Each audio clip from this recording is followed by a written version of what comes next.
Hey, everybody, and welcome to episode number 39 of the Chris Rose Rotation, a production of JOMBOY Media. And today we've got something special. I'm actually giving all the co-hosts a breather because I'm going one-on-one with an active Major League umpire for the first time ever. His name is Jim Wolf.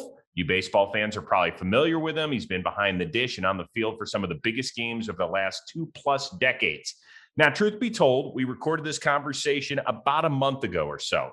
So this was before the whole foreign substance issue where umpires had to come out and check the pitchers. So we're not going to cover that, but we are going to cover a ton of topics. How he became interested in becoming a major league umpire, the journey he took, some of the odd jobs he had to take in the offseason just to supplement his income. He was on the field for some of the biggest games over the last few decades, how he deals with failures of major league umpires. So we're covering it all. He's a great storyteller. He's going to go over some of his most famous ejections as well of players and managers and coaches. So it's a blast. So you will definitely enjoy it. Now, there's one other thing I want to cover with you as well. And sometimes for us dudes, it's a tough topic to talk about, and it's ED. And that's why my friends over at Roman are here to help you out. So go to roman.com/Rose right now, because listen, I've been embarrassed to talk about it. Sometimes you have a bout with ED, things aren't working out great in the bedroom, but here's what Roman can do to help you out. They're going to give you a free online evaluation, and they're going to cover the entire gamut. So they're going to do this over the phone in the comforts of your own home. You don't have to go into a doctor's office. You don't have to stand in line at a pharmacy or anything else. It's strictly a one-on-one conversation with a licensed individual. They're going to set you up with a plan and off you go. So it's very simple to get started. Roman.com/Rose for a complete online visit. And if you go to Roman.com and /Rose, you'll get $15 off of your first month. Not bad. That is $15 saving off of your first month. So it's awesome. Go get your online visit today. Go take care of it. It's not a problem that can't be resolved. You'll be happier, and that special someone in your life will be happy as well. Hey, what's your nickname again? Mike. Mike, call me Wolfie. Hey, don't you have a nickname? Like It's Tito, but I'll call you Tito. All right, man, thanks. at least you got a big shirt on today. Shrink, I'm getting old. Jim Wolf, who has been a major league umpire since '99, was that Napoli getting on you for your tight shirts? Well, that is my favorite color. I want to welcome you to the Chris Rose Rotation. You are the first umpire we have had on. Thank you so much. Honored. Thanks for having me. Okay, well, let's start with the cool stuff. I'm catching you on your vacation week, which we will delve into because nobody knows the schedule of an umpire that's a baseball fan. How'd you hit him? Not very good, frequently. Okay. 81, a couple double bogeys killed me. 2 birdies, though. There's a lot of people who are going to say 81. I'd kill for 81, but you used to be close to scratch? Yeah, it was a 1.1, and then I got hurt last year, a week and a half into the COVID season, and it stopped me from playing, and I had to change my swing. So it took me all this time to get where I am, and now I'm a 6-1. Oh, wow. I know, I suck. But those are the guys that take the money on the course. I'm just the guys that have been there and can putt for it. Don't act like that ain't true, because it's true. Not anymore, because I play with better golfers. Oh. Yeah, so they got to give me strokes, though, so I got to take advantage. Okay. All right. Now let's get in your gig. I got to be honest with you. When I was a little kid, I was like, man, I want to grow up and be a baseball player. I did not say I want to grow up and be an umpire. Who the hell does that? Very, very, very, very few people. I wasn't one of those guys either. I was like with you. I was a catcher. I wanted to be in pros. I wanted to be major league. Gary Carter was my guy. And then it just wasn't good enough to play. I played junior college ball. And that's when I started umpiring, was during junior college. And like the catchers would call the balls and strikes during our scrimmage in the wintertime before they made cuts. So we had like 3 and 4 catchers. So while the catchers were calling balls and strikes, I would go like, hey, why don't I go behind the mound and I'll call the game? Did that. I'm like, well, I had another off day where I'm like, well, why don't I go behind the catcher? I'll put on 2 chest protectors and I'll just be a regular umpire. Started having fun doing that. I'm like, hey, man, I wonder if I can make some money doing this on the weekends, have some beer money, still living at home. And I started falling in love with that more than playing. And where I used to play baseball at West Hills at Pony League, and an umpire I worked with said, hey, if your playing career doesn't work out, he obviously saw something in me that I couldn't play. That he goes, I think you have what they're looking for. I think you should go to umpire school. Now I was going to junior college. So what kind of student do you think I was? I'm like, school. So I'm like, he goes, no, it's only 5 weeks. I really think you have what they're looking for. I'm like, yeah, okay. A couple years later, I'm like, well, I got nothing going on. I'm a personal trainer at Bally Total Fitness. And I got nothing going on. I'm like, well, what the hell? Let's go. So I went to umpire school. I went to Harry Wendelstedt's. And it was eye-opening. I'm like, wow, these guys are pretty good. Some guys weren't, but a lot of the guys that had been second-year guys and third-year guys, they knew what to expect. And I'm like, I'm going in jeans.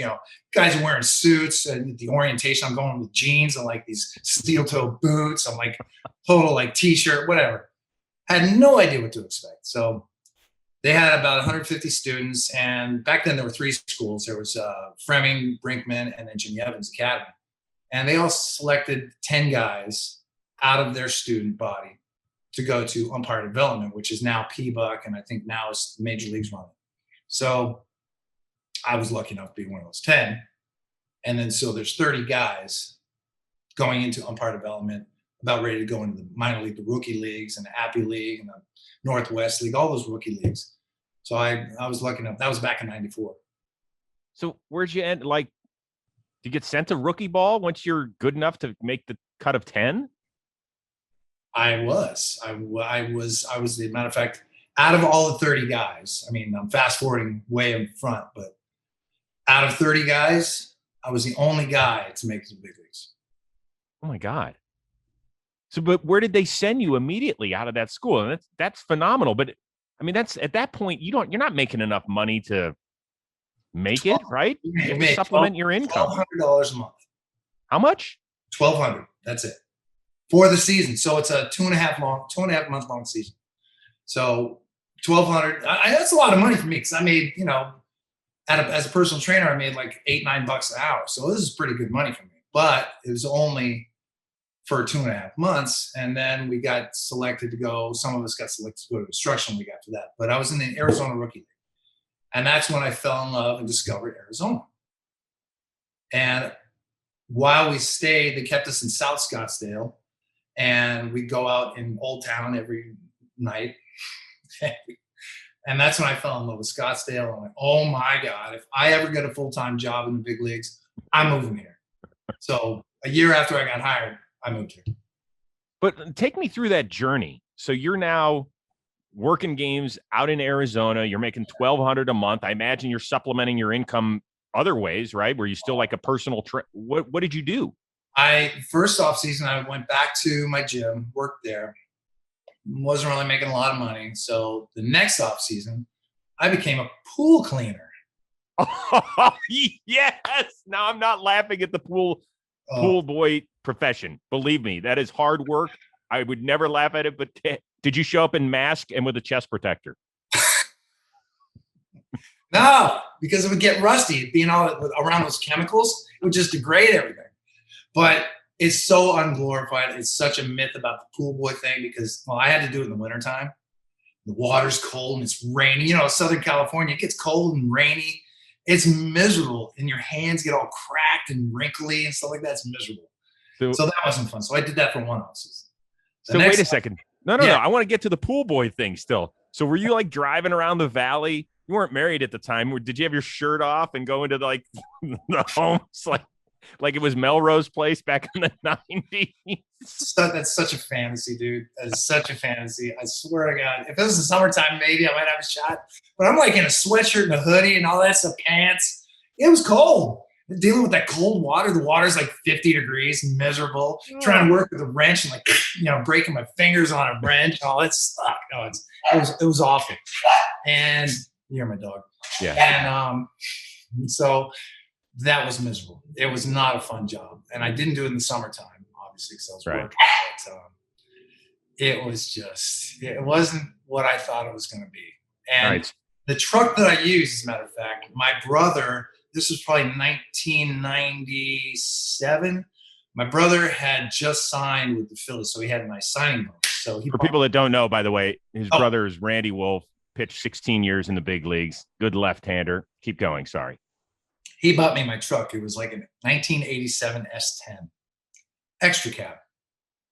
He splurged. And that thing ran pretty good. And I had that all the way up until 1999.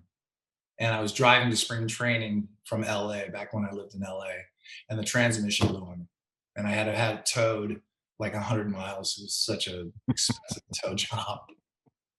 All right, quickly run through some other jobs that you had in the off season while you were working your way up the umpire. I got. Is this censored? Do you censor this? So can I Go for it. Quote. So in 2000, I sold shoes for Bloomingdale's, women's shoes. Okay, that was kind of cool. So you were like Ed O'Neill in Married with Children. Totally. I had to wear the suit and everything.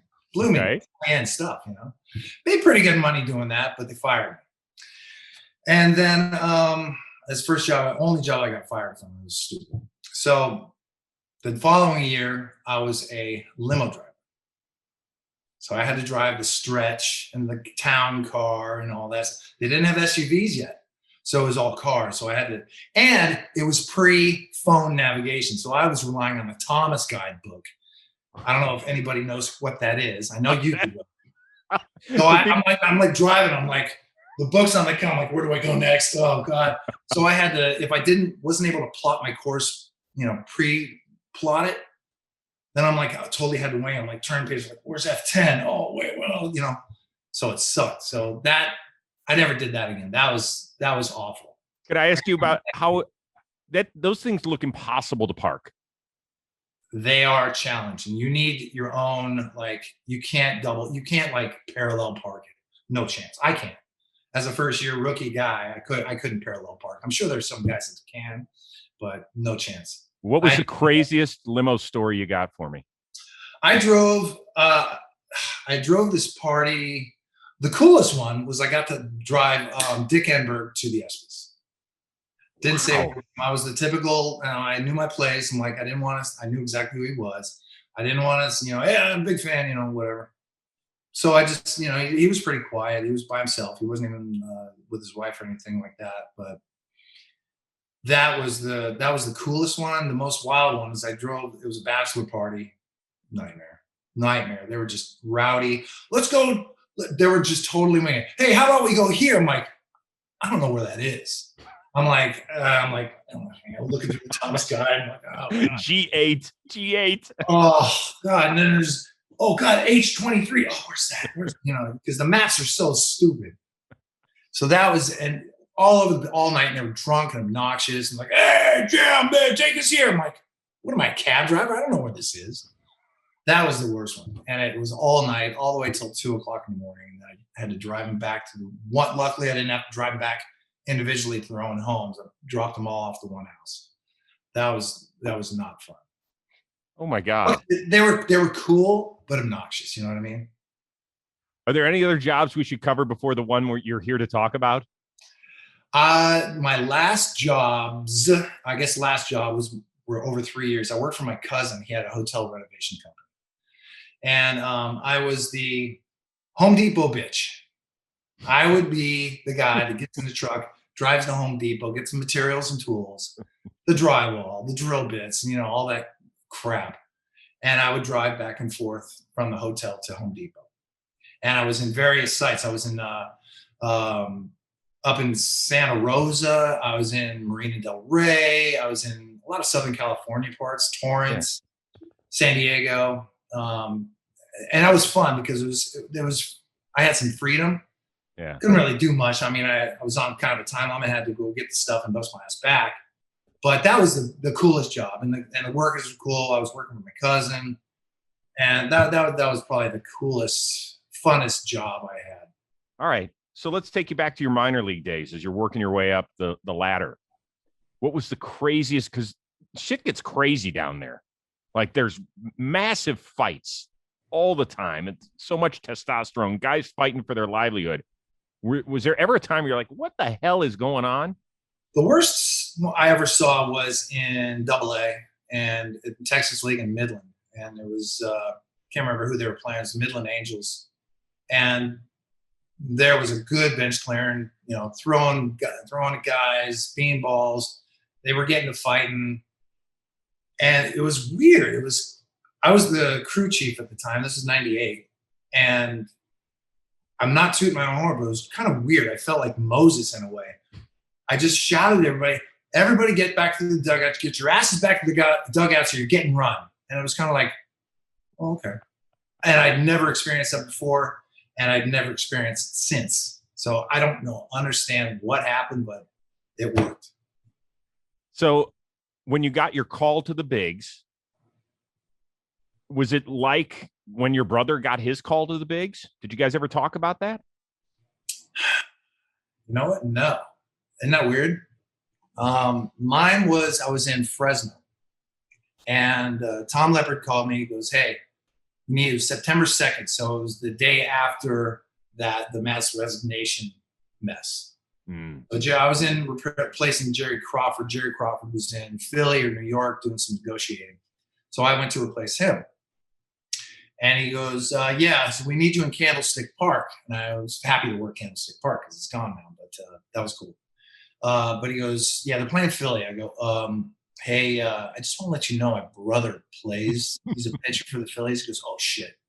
He goes, but I go, it's okay. I don't think he's pitching today. He goes, okay, well, find out. And if he is, let me know, and we'll work around it. I go, okay. So it turns out he wasn't pitching. So I got to work third base with Brian Gorman, Phil Cuzzi, and Alfonso Marquez. And I got to work third base, and that was by far the most nervous I've ever been working third base. Now it's like, you know, but then I'm like, you couldn't fit a greased BB on my ass. But it was nerve wracking. And luckily, I think I had one call. I think I had a foul ball call, and that was it. And timeout. I had a timeout too, and that was it. So it was nice. And before the game, my brother and I took a picture, and we got to, you know, and there was a sign in the background saying how many days were left. It was the last year of Candlestick. So there were, I don't know, 80 games or 30 games left or something like that. And that was kind of cool. And we got a cool picture of us. Okay, so this is just off the top of my head. Was it rolling at third for the Phillies? Do you even remember who the third baseman was that day? It was rolling. Yeah. Okay. It was. He didn't say anything. He didn't know me, and he's kind of surly. So I'm shocked he didn't. The cool thing was my brother was at the end of the third base dugout. So the whole time I'm like 50 feet away from him. That was awesome, I thought. And he's just was he riding you? No. I think he understood I was nervous as hell. He knew I was nervous because I'm like, I remember shaking his hand prior to the game, and my hands were real clammy. So I'm pretty sure he knew. All right. So I look over every now and then. What about the first time behind the dish? If you were nervous at third, you must have wanted to throw up. My first time behind the dish was okay. I don't know. I think it was my 9th game in the major leagues. And it happened to be at Candlestick, which was kind of cool. It was with Randy Marsh, Mark Carlson, and I don't know. God, I can't even remember the third guy. Fourth guy, whatever. And it was against the Marlins. I remember that. And it was September like 25th.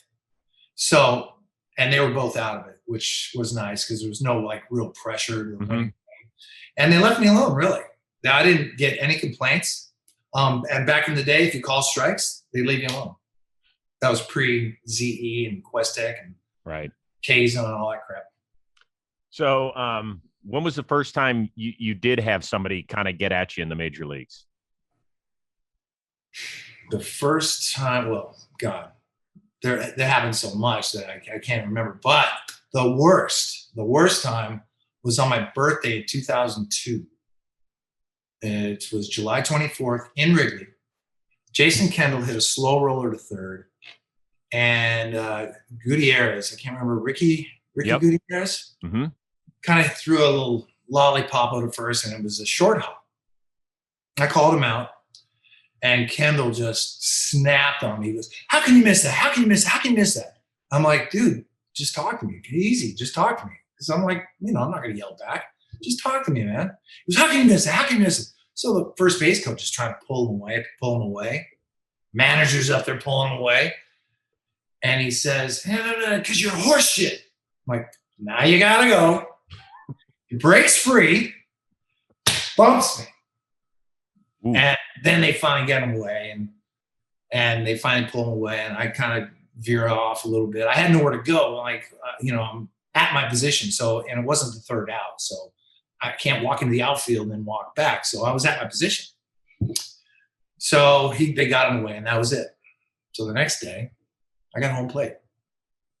Who's catching? Oh, God, Kendall's catching. So he goes, hey, man, my bad about yesterday, man. I just snapped. And at the time, I was living in Huntington Beach.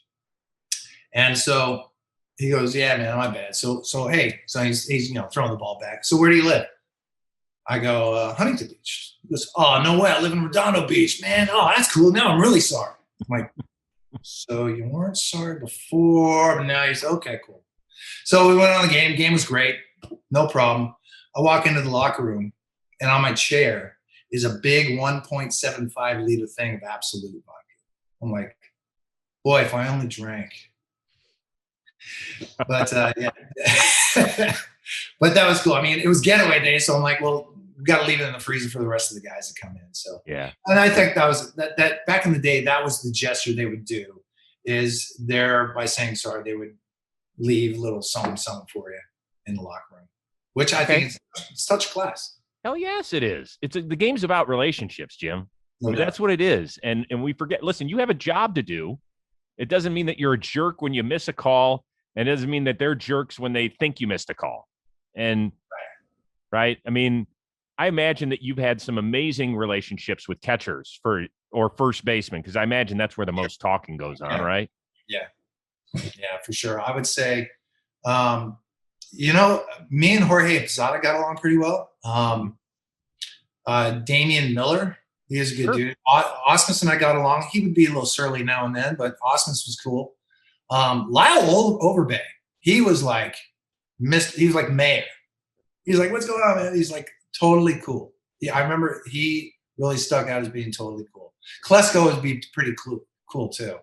He'd be like, hey man, where you playing today? And he was an outdoorsman. He was like a hunter fishing kind of guy. But he knew I played golf, so he was kind of he liked to ask about my interest too, which is cool. Got it. Was there a manager where you remember one? You're like, oh, dude, that was a doozy. A couple. Early on in my career, Bochy and I used to butt heads. Of course, but he butted heads with everybody.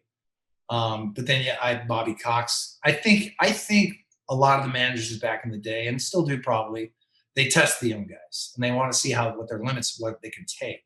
So Bochy and I would butt heads. Bobby and I would butt heads. Ran him out of the dugout a few times, but who hasn't? Right. He's got a record, doesn't he?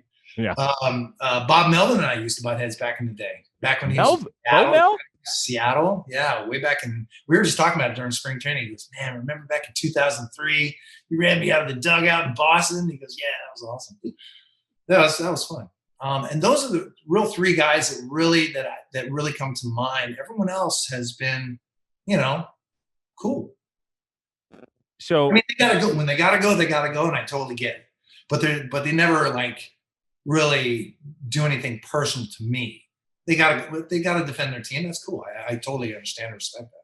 So what's your line on? I mean, you want to give them enough rope, but at some point you say, "Hey, man, beat it." Yeah, I mean, hey, that's enough. Or I mean, unless they say horseshit or something like that, that's automatic. But well, hold on. I want to ask you though. If they say the call is horseshit, isn't that different than saying you're horseshit? Yep. Totally different. They can say that's horseshit, that's bullshit, that's that. But the minute they bring you into it, like you fucked us here and you're horseshit and you fucked us here and you kicked that call. They can actually say you kicked that call. That's fine. Because they're just saying I missed the call, and that's fine. But once they have the expletives, that's or you suck, or you've been really sucking, you suck today. You gotta go. Did any of the real hot temper guys like Terry Collins would have some occasionally? Lou Piniella was a I've not on me, fortunately, knock on wood, but I've seen them go off on other guys. I'm like, wow. And luckily, the only thing I remember with Piniella is there's a play at the plate, and he came back this is pre-replay, so he came out to argue it, blah, blah, blah. He didn't get ejected. He just came out to argue it, and it was a day game. Shocking in Wrigley, right? And we go out to dinner, and he just happens to be at a table. He goes, hey, guys, hey, by the way, you got that guy call right. I'm like, thanks, I know, but thanks. Appreciate it, And Terry Collins, we've always luckily gotten along. I think Terry Collins is awesome. But I've seen him go on guys. I've seen him lose it. Yeah. And because he's been known to put guys' asses in jackpots. Just saying. Now, you have also had the honor of working some legendary moments in the sport. You were behind the plate for Dallas Braden's perfect game. Yep. At what point did you realize something special was going on? Fifth inning. They ended the top of the fifth.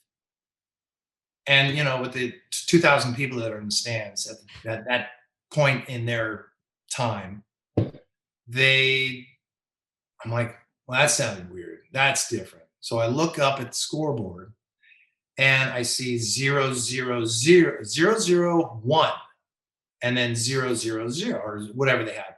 So I'm like, oh, he's got a no-hitter. But I saw that I screwed up and I saw the 1 in the error column. I go, well, it's not a perfect game because obviously someone got on base, but I misread it. The error was for the Rays, not for the Oakland.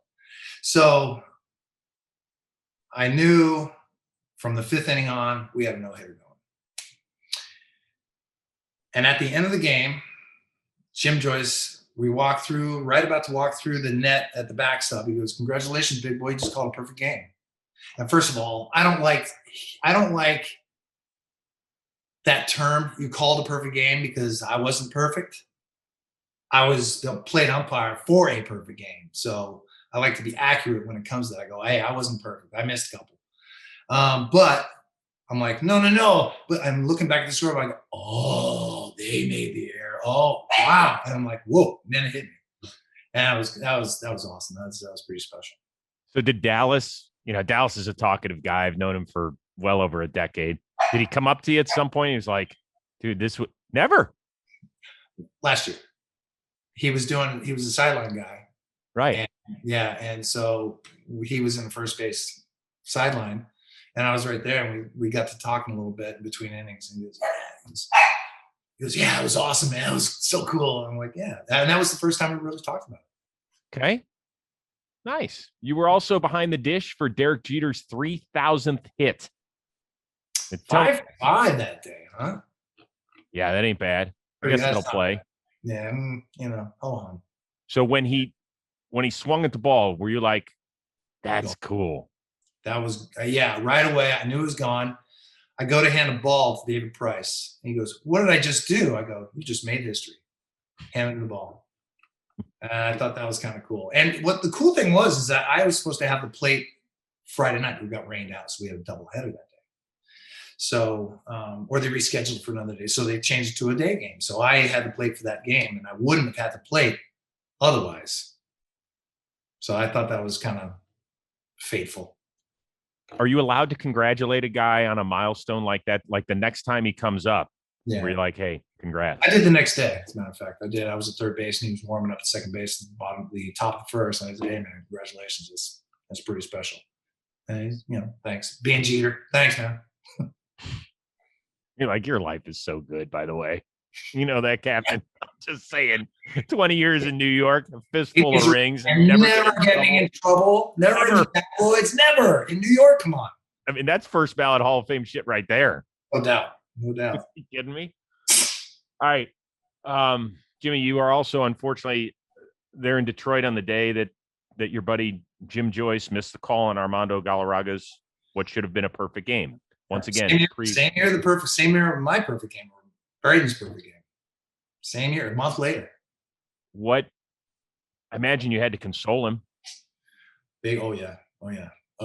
I remember working second base that day, and the ground ball to Cabrera, who, you know, probably should have let the second baseman field it, but, you know, he's got a lot of range, so he got it, and his adrenaline's pumping, and he's a competitor. So he got it and threw it to Galarraga. And I'm like, wow, and I saw him call it safe, and I literally said it just like this. Oh, no. It was almost like a car accident or someone getting hit by a car. It's just like, oh, no. It was like, oh, it was that tragic, and that was the time you couldn't overturn anything. They didn't have replay. And it was just so surreal and sad. But at the same time, it couldn't have happened to a better guy. Any other umpire, I think it would have been 10 times worse. But Joyce is such a loved and respected guy on and off the field that the way he owned up to it right off the bat, it was just, he didn't know he missed it until we went in the locker room and he saw the replay. And it was just, he owned up to it right away. I mean, he was in tears in the locker room. Dombrowski and Leland both came in. Galarraga came in the next day, and it was just, all was forgiven except for a couple of jag-offs in the stands, which there always will be.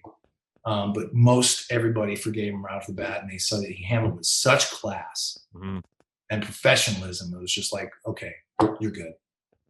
It was tough to watch the next day when he walked out and was in tears. And I thought the Tigers did a classy thing having Galarraga walk the lineup card out there, because I felt like it diffused the situation. Completely. I was in tears. I had to wipe my tears. It was just an emotional day. It was just, and I felt I think for Joyce, a weight was lifted, and he acknowledged that he was forgiven. And it was just that stress and tension that from the night before just came out. And he was so deserving of it, though. You know, I mean, it sucks to happen to anyone, but that was the guy to happen to. Because there's other umpires that would be so hard-headed about it. Won't name any names. I know you will. But that, you know, after the interview, they would say, well, that's what I got. That's the call I saw, and that's what I got. And that's what I'm going with. And it's like, maybe not to say, that's not the right thing to say. So it gets me to another point. And obviously things have changed with replay because we're getting more calls right these days. Things get overturned. Yeah. I guess particularly back in the day, how do you live with it when you know you've messed something up? Is it just like a shortstop who bobbles a ball and he's just got to get on to the next play, or does it sit with you away from the field? Back in the day, pre-replay, it sat with me for a couple of days. I would beat myself up pretty good. Especially on something, you know, on a real whacker close play, not so much, but on a more wide open play where you can, when they say clearly he's safe or whatever, you know, something where it's like two distinct sounds where you just got them confused, or a tag play or something like that. That ate at me pretty good. And I'll be honest with you, even during replays time, I still beat myself up. I had a play in Miami last year, or 2 years ago, where it was against St. Louis, and Goldschmidt, it was a ball in dirt, and the ball popped up and he caught it. But in between the ball, and I couldn't see it because I was looking at the base. I was focused on the base runner touching the base. But in the time where the ball popped up and before he caught it, the runner had touched the base. So I called him out. And then I'm like, they're going to replay for this? What are the challenges? And I saw it on the Jumbotron. I'm like, and that I was livid at myself for not being able to see that. And I beat myself up for the entire game, even though we overturned it, everything all was good. I was just mad at myself for missing that. And Trey Hillen was the first base coach from the Marlins at the time. He's like, dude, relax. It's okay. I'm like, no, it's not. No. Yeah, he's just like she's trying to tell me jokes and just trying to, you know, light me up. I'm like, not going to work right now. Finally, in the ninth inning, I go, okay, I'm better. I'm a little better. Then he saw me the next day. I'm like, I'm good. I'm good now.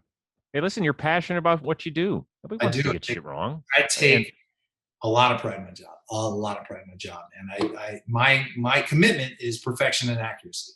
Not always perfect, not always accurate, but that is my commitment every time.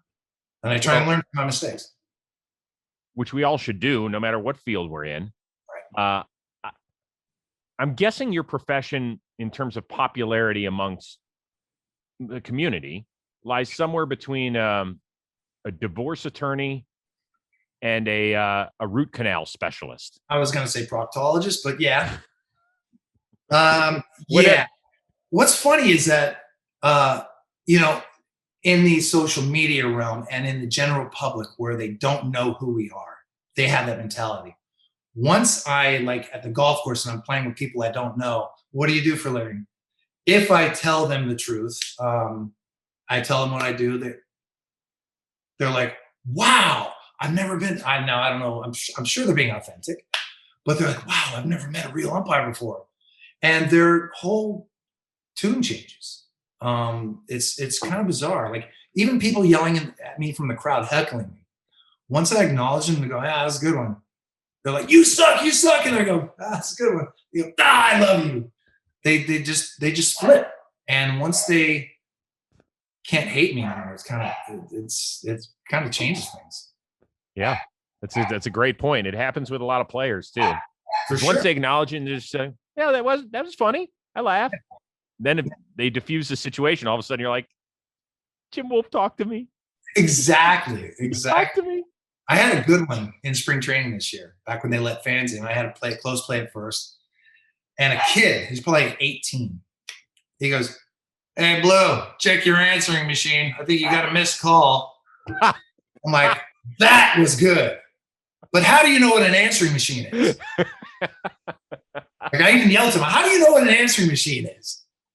It was awesome. That was probably the best one I ever heard. Oh, God. That's funny. That's funny. You had one of the greatest pieces of video I've ever seen between an umpire and a manager, and no words were spoken. It was you and the Hall of Famer Frank Robinson. He was managing the Washington Nationals at the time. You had like a 45-second stare down. What the heck is going on here? So there's a runner on, I want to say first base,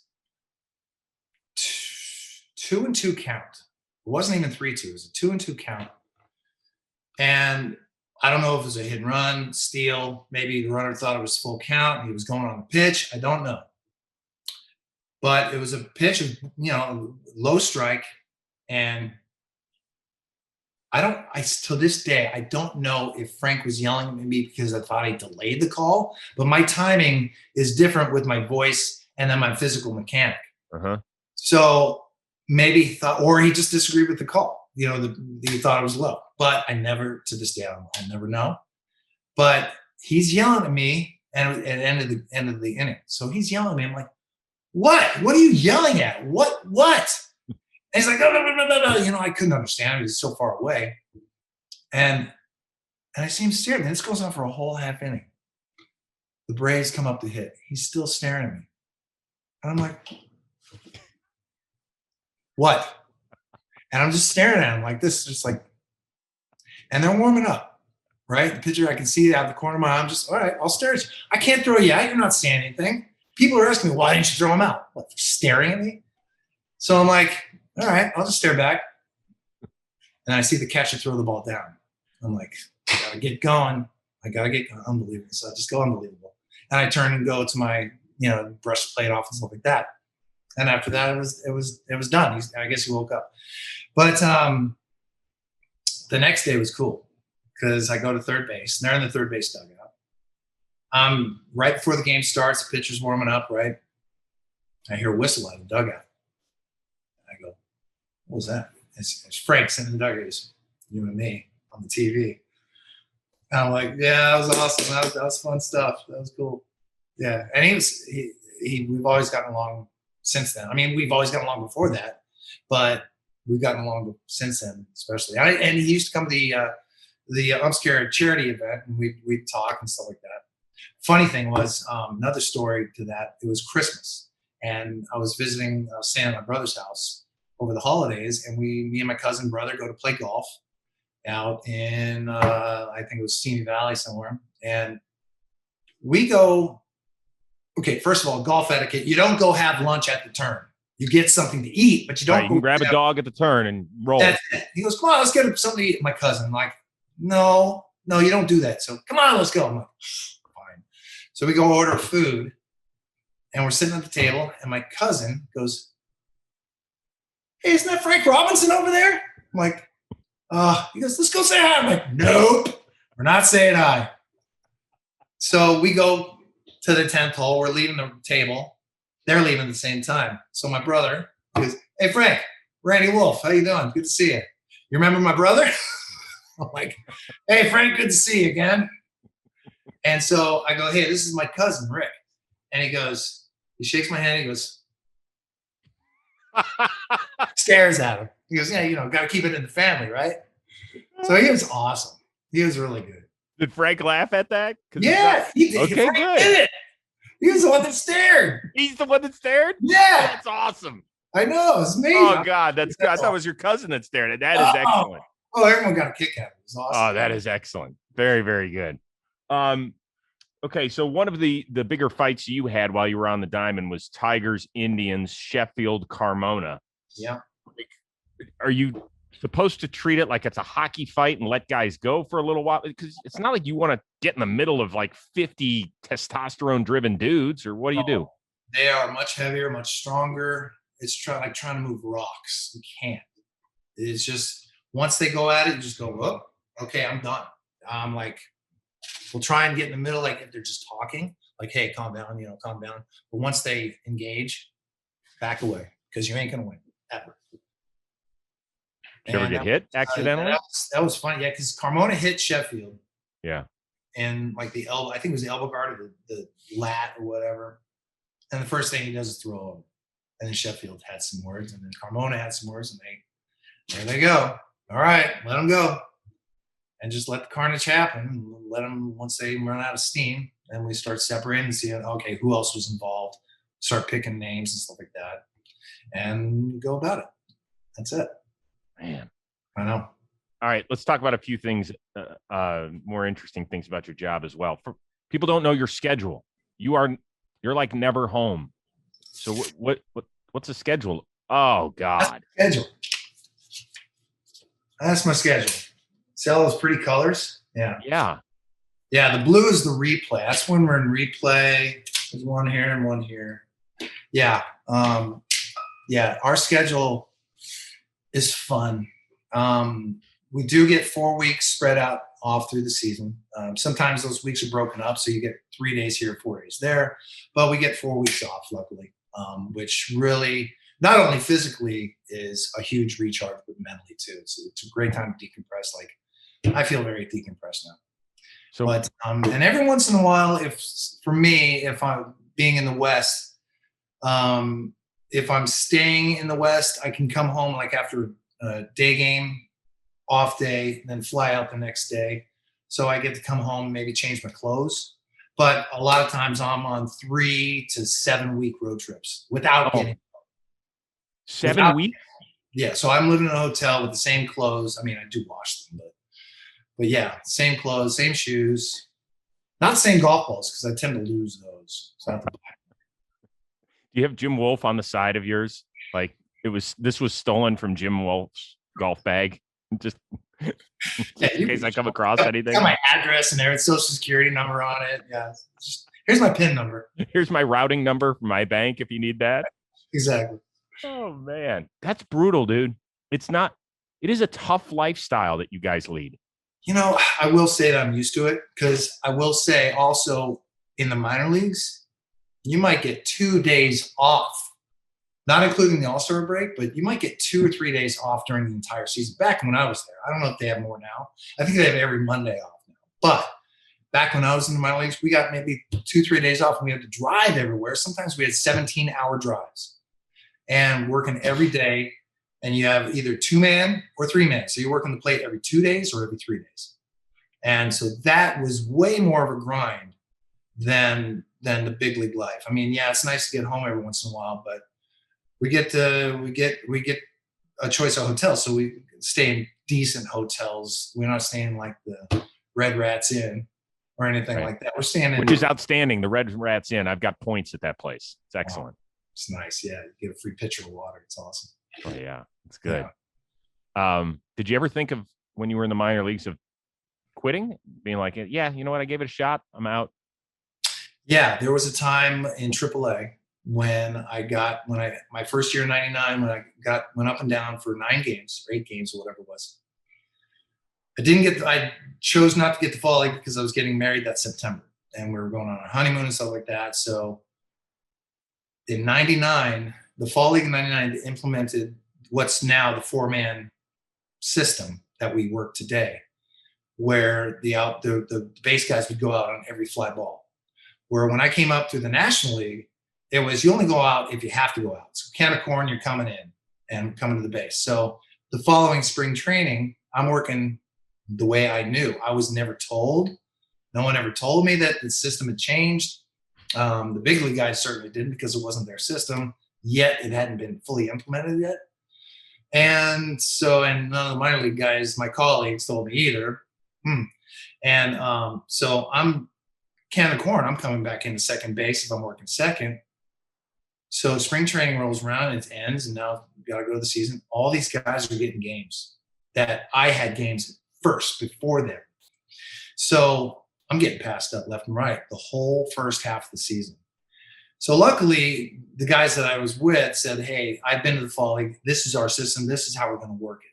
So once I started working in the 4-man system the way it was properly supposed to be worked, then the supervisors started seeing me, started seeing, I conformed to the new system.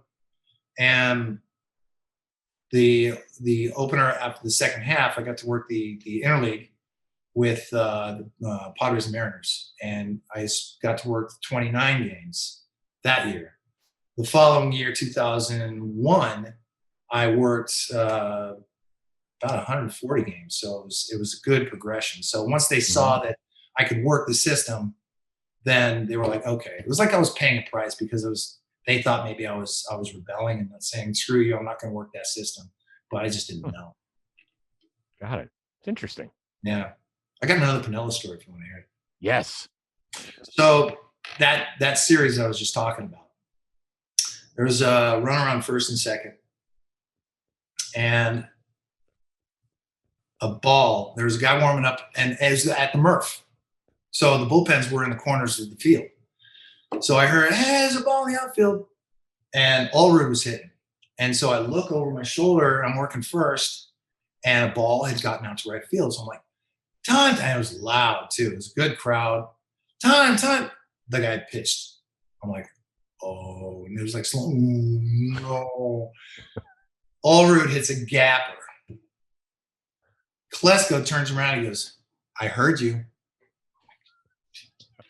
So here, Allrood round second. I'm going, da. I'm walking across toward the mound. Ed Rapuano had the plate. Rocky Rowe had second. And I'm like, time. And Rap looks at me like I got 2 heads, like, oh my God, what have you done? I go, dude, I had timeout. Whatever. Here comes Piniella. What the hell's going on out there? You know how Piniella is, right? And I'm like, Lou, I had timeout. He goes, what the hell's going on? Like, there was a ball out in right field. He goes, what, a beach ball? I go, no, a baseball. And this was the coolest part. Rocky Rose said, Lou, I had him call timeout. I heard him, and so did he. And he pointed to John Moses, the first base coach.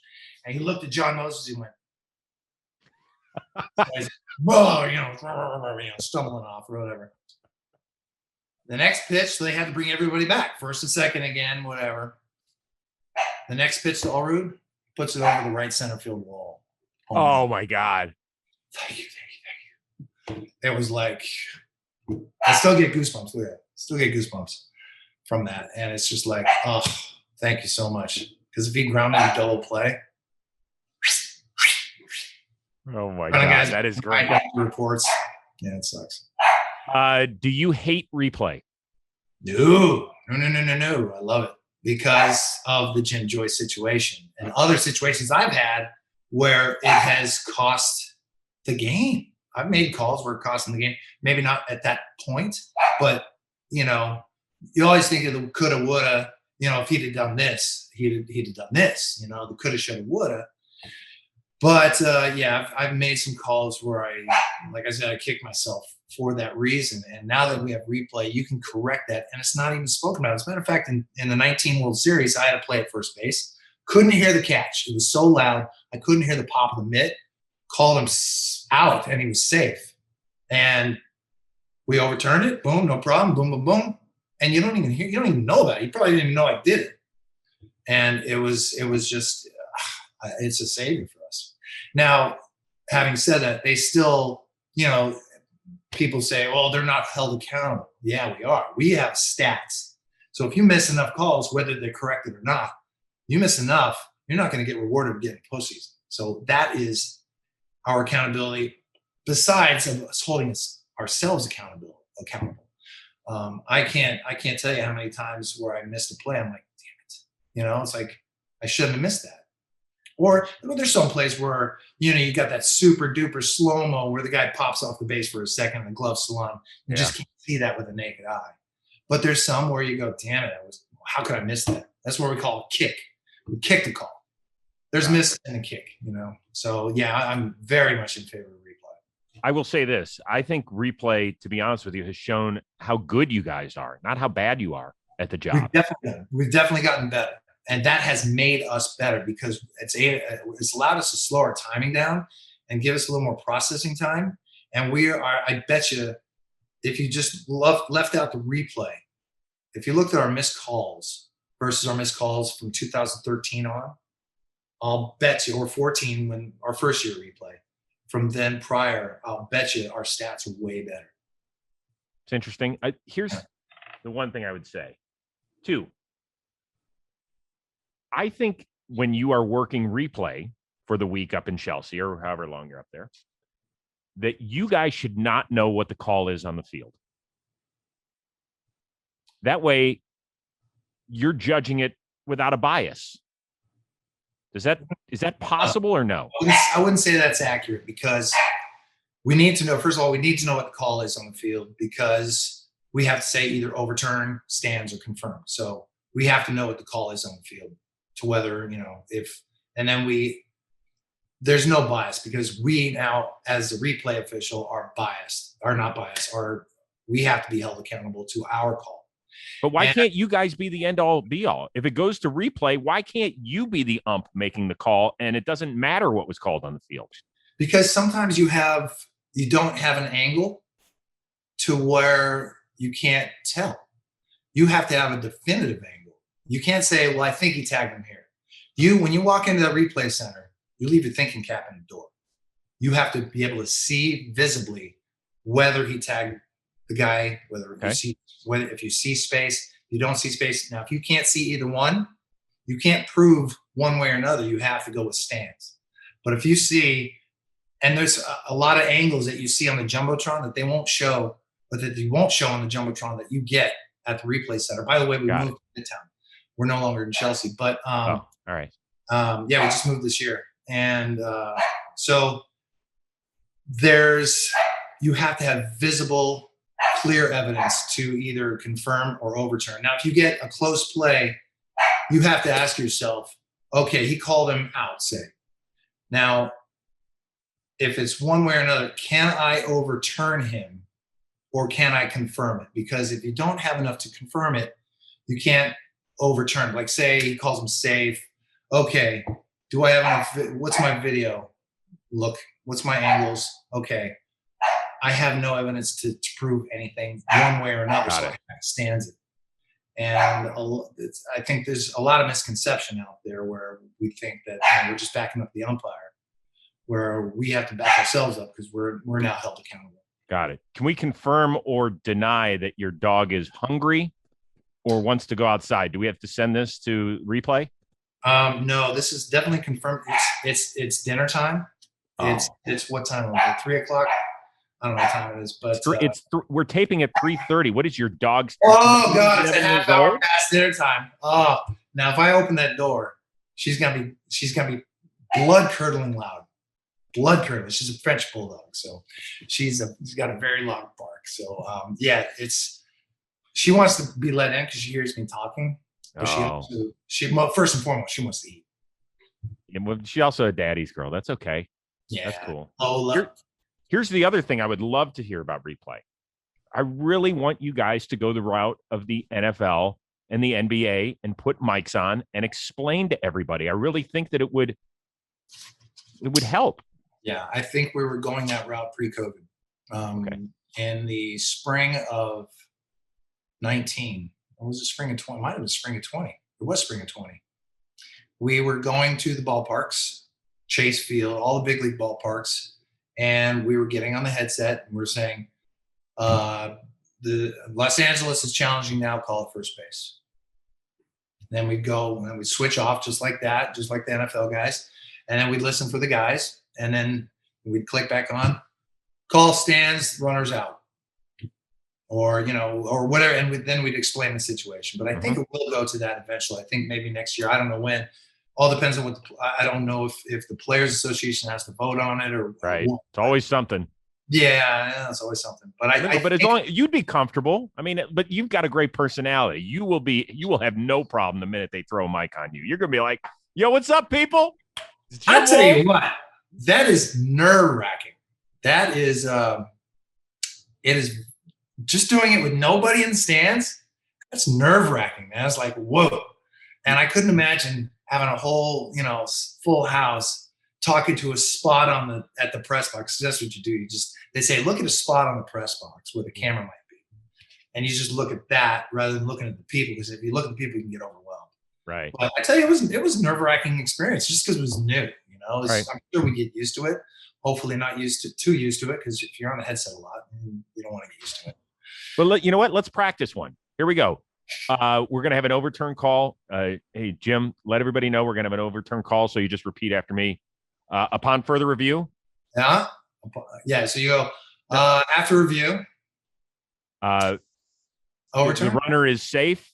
Okay. Repeat after me. Yeah. After review, the call is overturned. The runner is safe. Please don't boo me. I know I kicked the shit out of that. Not my fault. I'm just on the phone. Don't kill the messenger.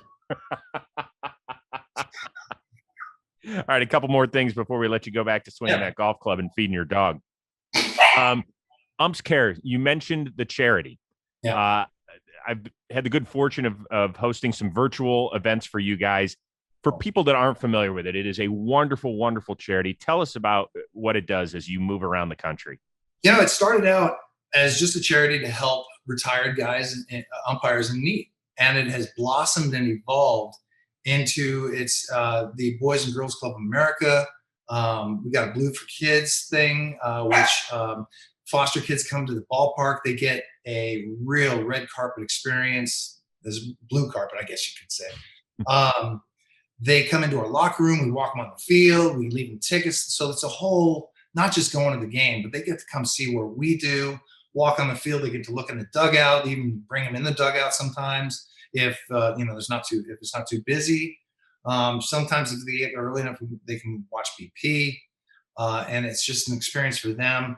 The Build-A-Bear program, we go to the hospital visits, and that's probably the most rewarding for me, is that these kids are terminally ill, whether it's cancer or some other bad disease they have, that, they're in the hospital all the time and they're feeling like crap and they got tubes up everywhere. And it's just like, no day's a good day. And then you come in and they don't know who we are, first of all. So it's not like, oh, they're the umpires, even though they say it's like they can't. Right. The umpires. Okay, so what? Well, we come in and bring them a bear and they get to dress them up and anywhere from like ages 3 to up to teenagers. I've seen even 20-year-olds that are sick. They come in and we give them a bear and it just puts a smile on their face. And for a second, they're happy. And their parents see that and they go, oh my God, I haven't seen a child smile in 2 months. And it's just, that is humbling and so rewarding that it's just, it breaks my heart and it fills it with joy at the same time. Umps Care, it is a good charity. If you're so inclined, please donate and help them out. And let's continue to raise funds because they are doing some great work. I'm really proud of you guys. And I love hearing those stories. Yeah. We're going to let you go, but every guest here spins the wheel of moderately interesting things. Okay. Are you good at game shows? Oh, I'm great at game shows. You would have been a I great mean, game show. You would have been a great game show contestant. Like I could see you running down on The Price is Right. You would have been jumping, pumping your fists. Oh, how about Let's Make a Deal? I can go on my umpire game. Oh my God! Face mask and everything. Please do that one off season, please. Wayne Brady will pick you right out of the audience.